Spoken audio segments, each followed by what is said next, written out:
সঙ্গে করে আর কি নিয়ে যেতে হয়। আর একটা ছোট্ট দেখে একটা জলের বোতল নিয়ে গেছিলাম। আর দেখো বাইরে কতটা আর কি কুয়াশা পড়েছে। তো এখন না বাইরে সেরকম লোকজন আর কি নেই, আর এই জায়গাটা সবসময় আর কি বেশিরভাগ ফাঁকাই থাকে। আর ভালো লাগে ফাঁকা সময় আর কি খেলতে বেশি ভালো লাগে। তারপর এই যে খেলা শুরু করে দিলাম। আর তোমরা বললে পরে বিশ্বাস করবে না, আমি প্রায় 7-8 বছরের কি বেশি পর র্যাকেট আর কি খেলছি।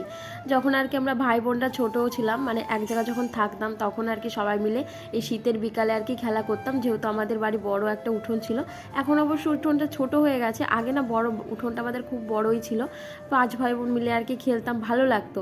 আর প্রায় 5-7 বছর পর এই যে প্রথম আর কি র্যাকেট হাতে নিয়েছিলাম, ভাবছিলাম যে পারবো না, কিন্তু না, দেখলাম যে না, ঠিক আছে। আর যাই হোক, এদিকে আমাদের খেলা আর কি হয়ে গেছে। এখন কিন্তু 9:30 আর কি বেশি বাজে। তারপরে একটা শপে আসলাম, মানে ছোট্ট একটা আমাদের রুমের পাশে একটা শপ আছে, মানে মিনি শপ আর কি।